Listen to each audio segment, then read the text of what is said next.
David Ambroz, so delighted to see you from LA. Thank you for joining the Invisible Americans podcast crew this time. Wonderful to see you and be with you.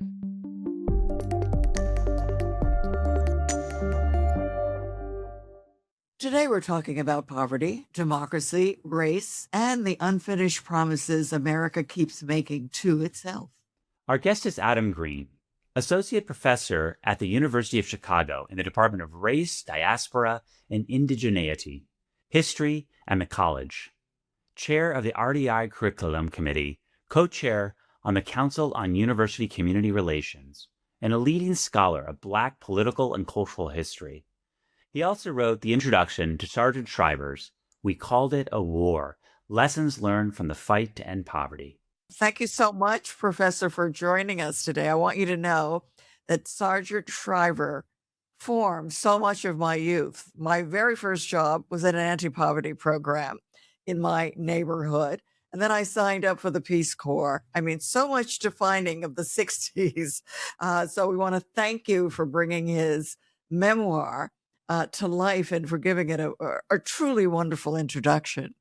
Thank you. And it was a team that brought this together. So I am part of that team, but certainly all of the people at the Sargent Shriver Peace Institute, the sons and daughter of Sargent Shriver and Eunice Shriver, who was also an important, I think, person in this story.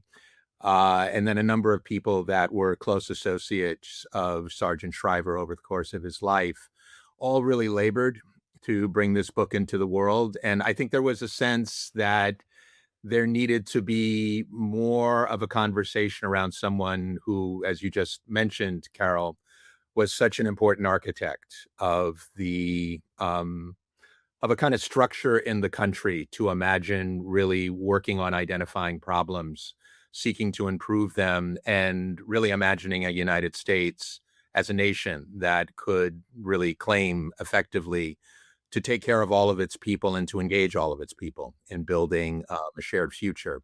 And I'm sure we'll get into conversations about the ways in which that's become, unfortunately, I think, a point of controversy in our country, more than just over the past few years. But certainly that was a really inspiring vision, and many, many people who were also inspired by this, worked very hard to get this book out in the world.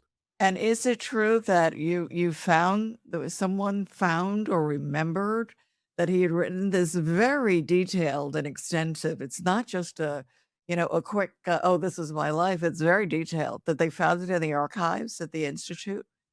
They found it actually at his law firm. And I think that the storage area, if I'm remembering the foreword that Lucy DeRosa wrote, sort of discussing this, this was a storage area in New York, in downtown Manhattan. I believe it was impacted by Hurricane Sandy. So in some cases, the boxes were compromised, and it's probably fortunate that they survived and the manuscript was able to be brought up. But I think it brings up a larger point, which is that Shriver composed this memoir as a series of interviews based on his experience very shortly after he left the directorship of the Organization of Economic Opportunity, which was the administrative arm in the federal government running the war on poverty. He had this, down on paper with the cooperation of his press secretary from OEO, Herb Kramer, I believe by late 1968 or early 1969. So the decisions that were taken by Sargent Shriver not to publish the manuscript, I think on the one hand, they reflect the sense that he was a political creature as well as an ethical creature and, a sort of agent of service.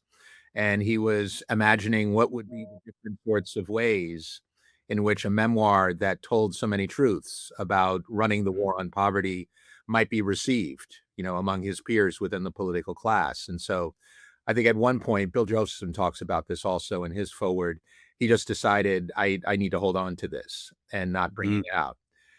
And then I think there's a longer question, which certainly was of concern to me, about why he continued not to publish the memoir after, for all intents and purposes, his interest in moving towards higher elected office had ended. Mm. And I think some of that has to do with the ways in which large portions of the country worked upon saying that there are many things to praise Sargent Shriver about, but running the war on poverty for some people Was was not one of them.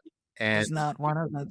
that was a disincentive towards bringing it out while he was living. And, in a certain sense, I think that we're having this conversation today, and hopefully others will have other sorts of conversations reflecting on the importance of that effort, is an attempt to kind of say, well, there's a different constituency of people who are actually eager to learn from what was attempted during the war on poverty, what kinds of problems and challenges emerged, but most of all, also what was accomplished. You've dove in, and I'm curious, in reading about all the work you've done, you've spent a career studying race, democracy, social movements in America, including the one we're talking about. When you look at poverty in the United States, especially concentrated poverty, are you seeing it primarily as an economic failure, a political failure, or is there even something deeper in our collective American story? I think that's a great question, and my answer is yes to all of them. I think that clearly there are economic dimensions to this. This is about matching people who, in many cases, want to be able to support themselves and their families. In many cases, particularly, I think today, are actually working in excess of 40 hours in relation to trying to stay above water. But, as scholars, in particular, Matthew Desmond, who's an important voice in relation to thinking about questions of poverty and their relation to access to housing, has pointed out, an income of $55,000 in many parts of the United States is not enough to be able to keep you under a roof securely over a period of months and years. It's not enough to make sure that your children are clothed. It's certainly not enough to be able to meet the costs of healthcare. So not only for yourself and your children, but if you're a caretaker in relation to elderly family members, you're going to be faced with seeing that money sort of taken away quite quickly. And then there are a whole set of other costs that have to do with whether or not you're experiencing an interface with the justice system, whether you're paying traffic tickets or fines and fees related to parking, whether you're sort of dealing with late penalties in relation to utility bills, and so on and so on. So all of that, I think, speaks to the ways in which both cost and a stagnation in relation to the money that even those who are working have access to in the country. That outlines the economic dimensions. But I also think that there is a larger social dimension. And I think the way that I would characterize this, which to my mind, really underscores something that was extraordinary and incredibly valuable about Sargent Shriver's vision.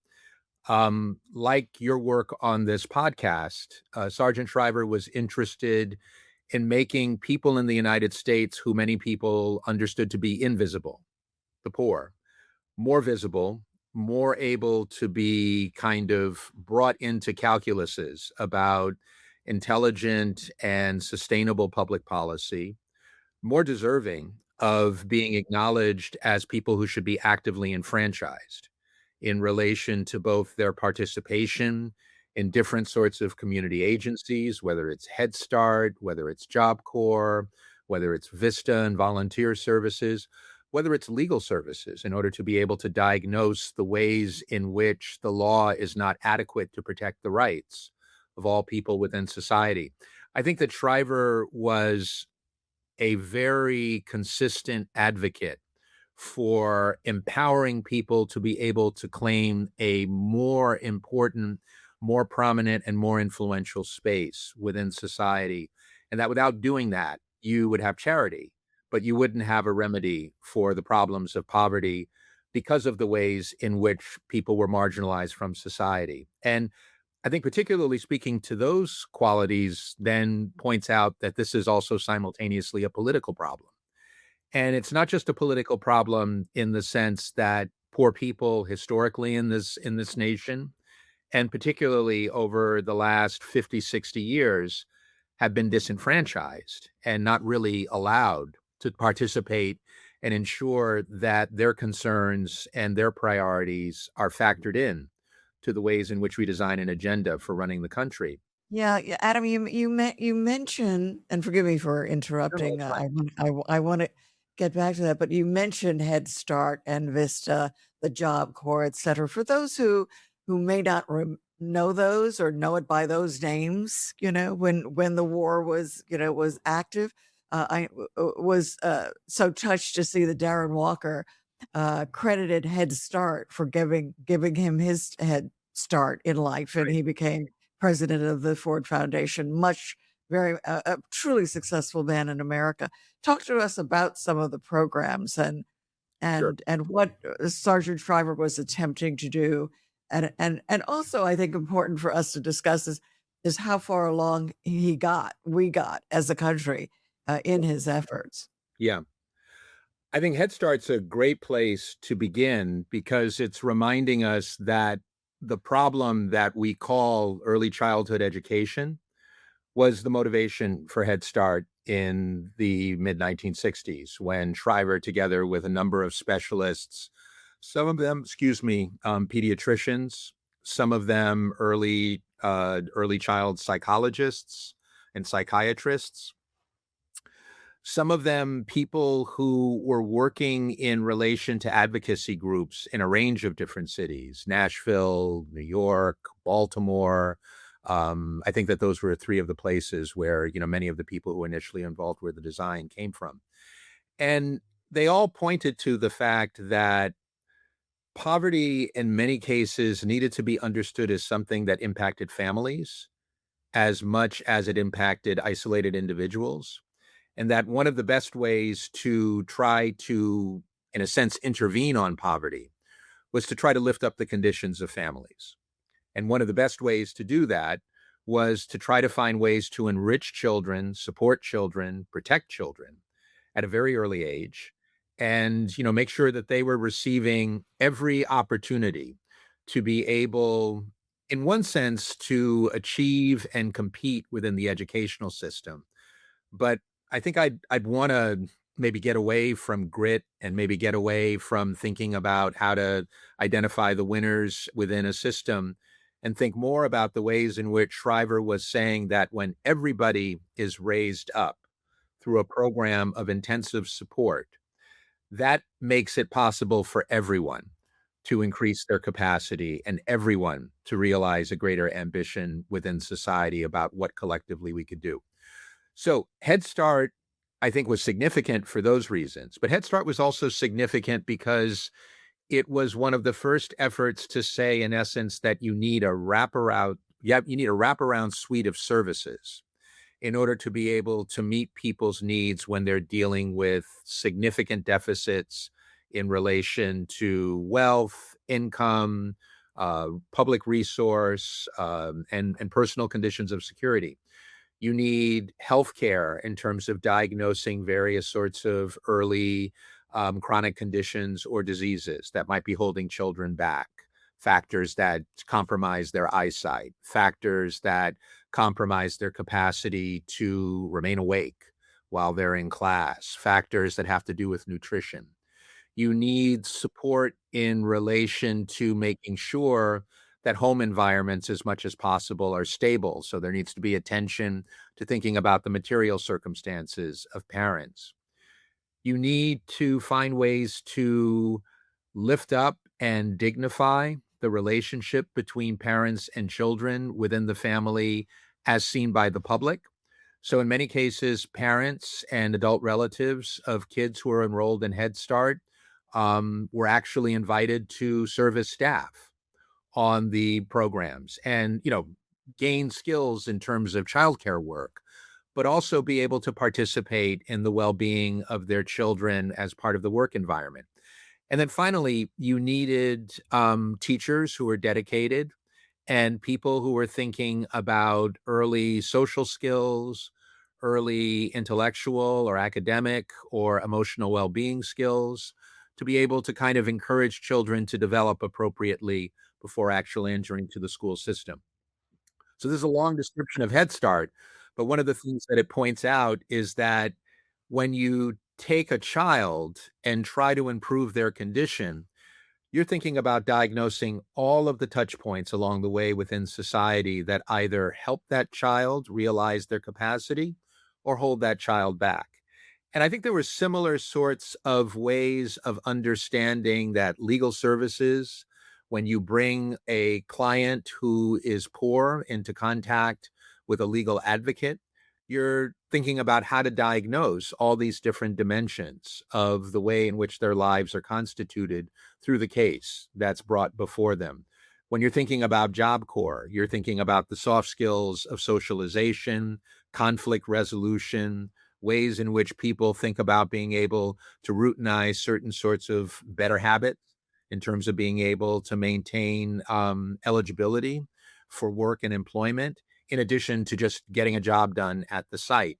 And I think that this consciousness that every time you started a program, Shriver was advocating that we can do a better job of analyzing the society that we're living within. And what are the ways in which that society either has resources that we need to employ in favor of enriching and equalizing where poor people are within the society, but we can also identify the obstacles. And the obstacles sometimes that we don't even know that we're putting in place in relations to people's progress with their lives. It was very, very far thinking in that way. And precisely because it required a tremendous investment on the part of people that wanted to support these programs, I think that's one of the reasons why so quickly they grew to be attacked and grew to be discredited, because people didn't want to have a politics Right. that was committed to making that sort of investment in transforming and optimizing our society. I feel like I came into consciousness at the tail end of the last gasp of the war on poverty. You know, the programs whittled away to their skeletal as a child growing up in New York City. Even the phrase, to me, the war on poverty, sounds ambitious in today's context, almost for me unimaginable that we would declare and execute. And so I'm wondering, in your view, what did that era understand about public responsibility that perhaps we seem to have lost? I want to be careful in answering that question, because I think that something that we're all learning is that the seeds of crises that we deal with today throw back long roots in relation to earlier times. And so I think that the short answer about what was different was that there were people in positions of authority and people in a position to think about how to allocate resources.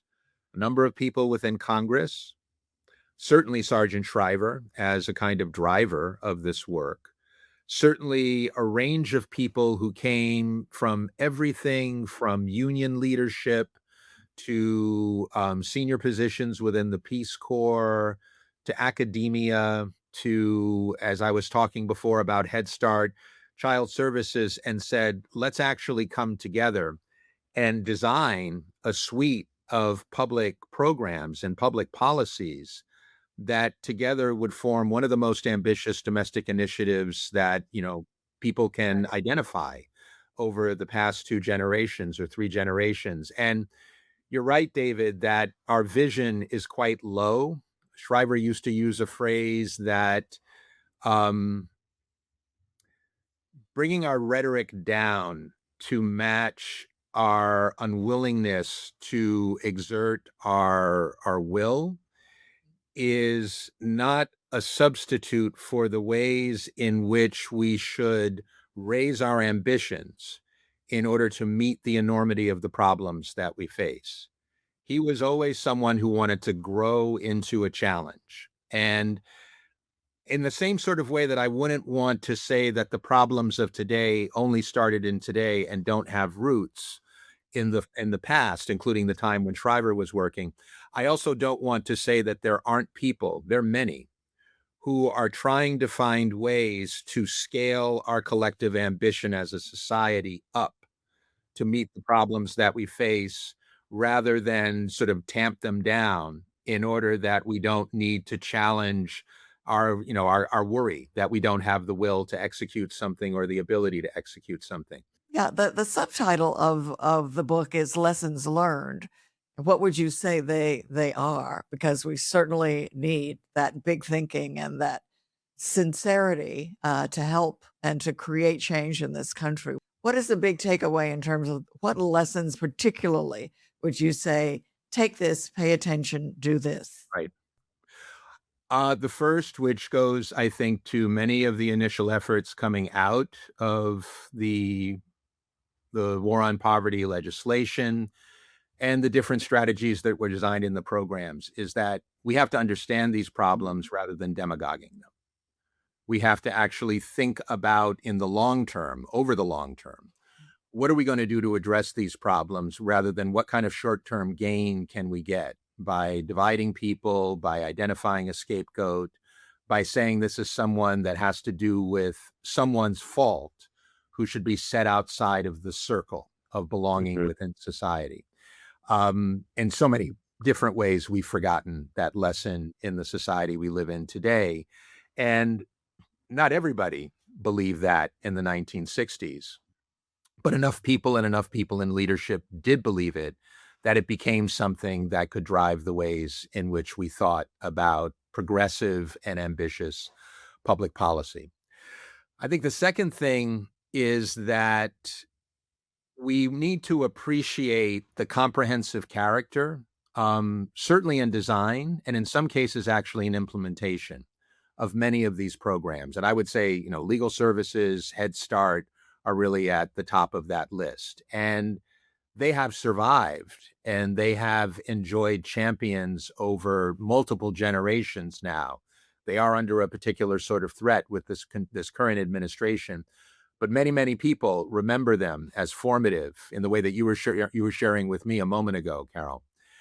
That speaks to the fact that poverty is a way to understand the total function of our society, or maybe the total dysfunction of our society.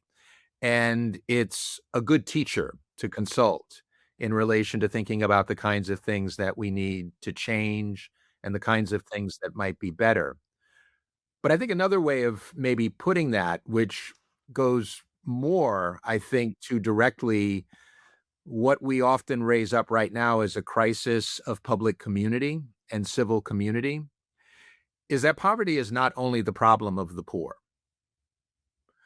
And I think that this is something that Shriver was laser focused on getting people to try to recognize in terms of thinking about the juncture that the United States was at in the mid 1960s.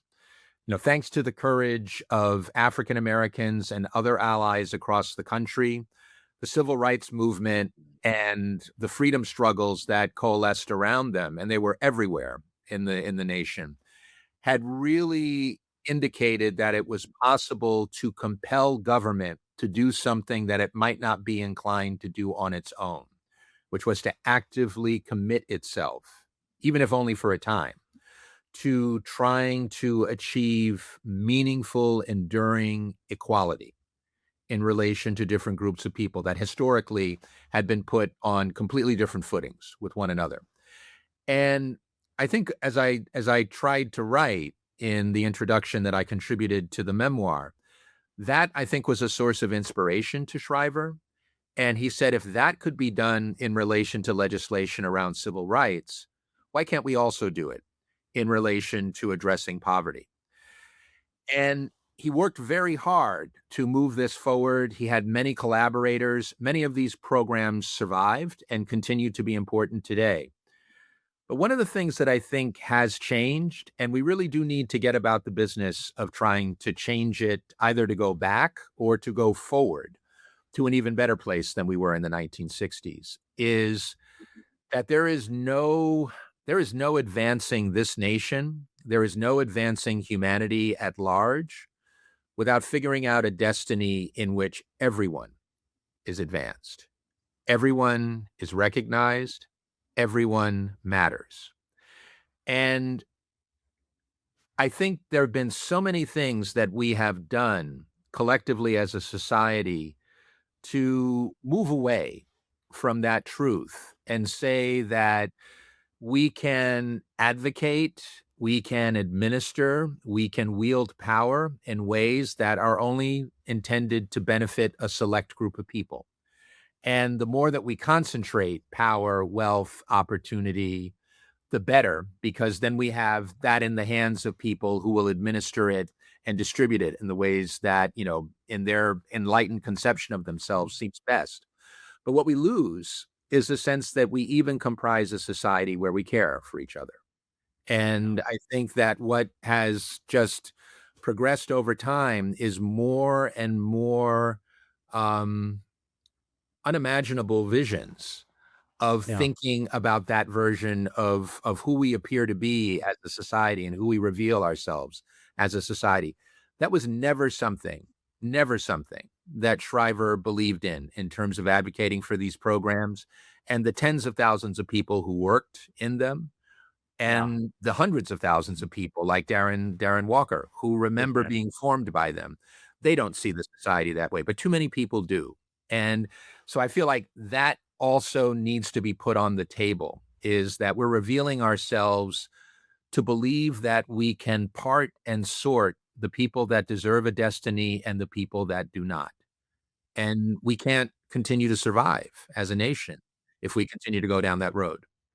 I interact a lot through some of my foster children who are young adults with young Americans, and I feel quite often, if not perpetually, that they are profoundly skeptical in general that institutions, we collectively can create institutions that can solve these problems.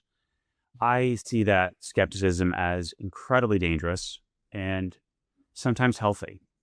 And so I'm wondering how you see that, because we're talking about, in my mind, a generation I don't think knows the name Sargent Shriver, Right. is not familiar with the war on poverty, more so the war on drugs.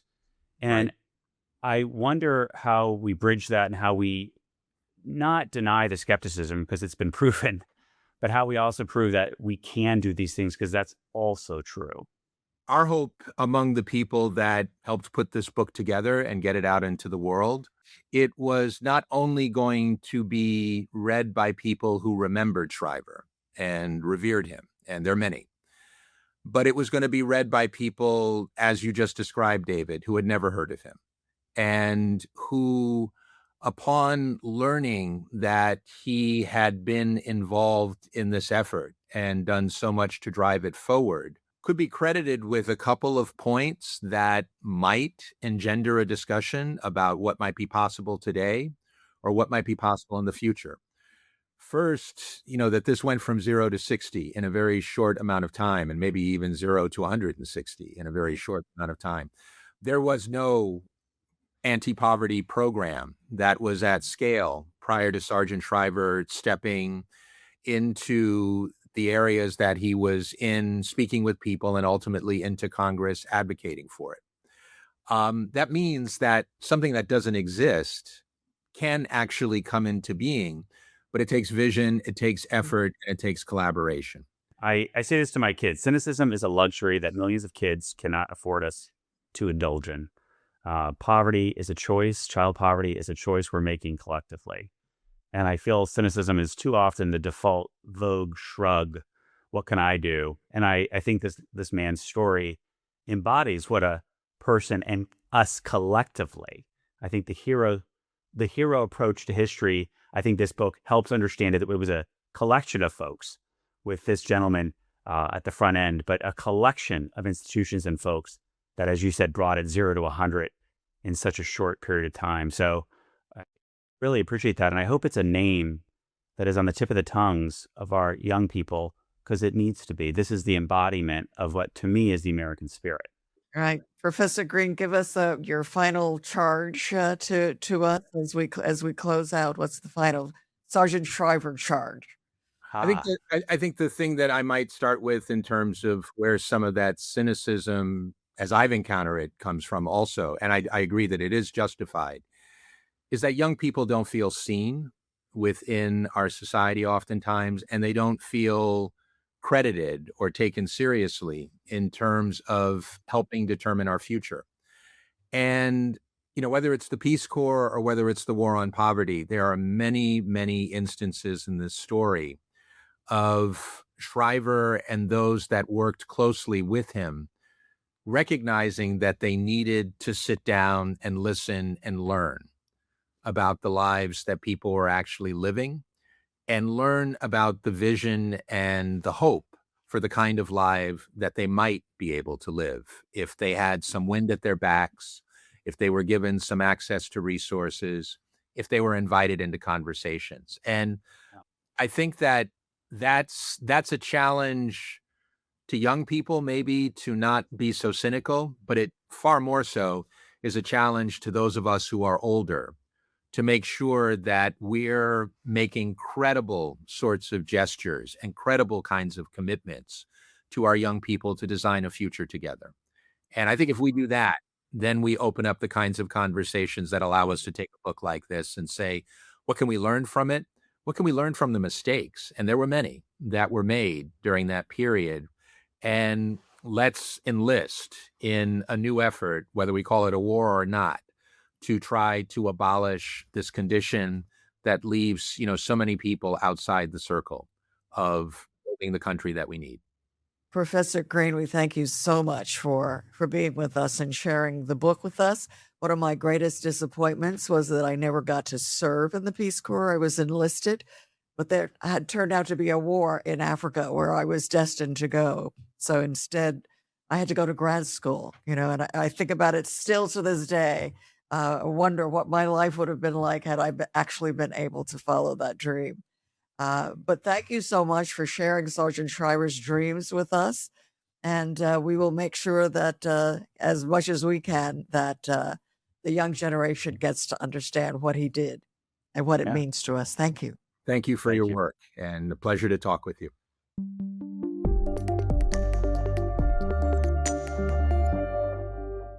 Thanks for being with us. Be sure to check out and subscribe to our YouTube channel.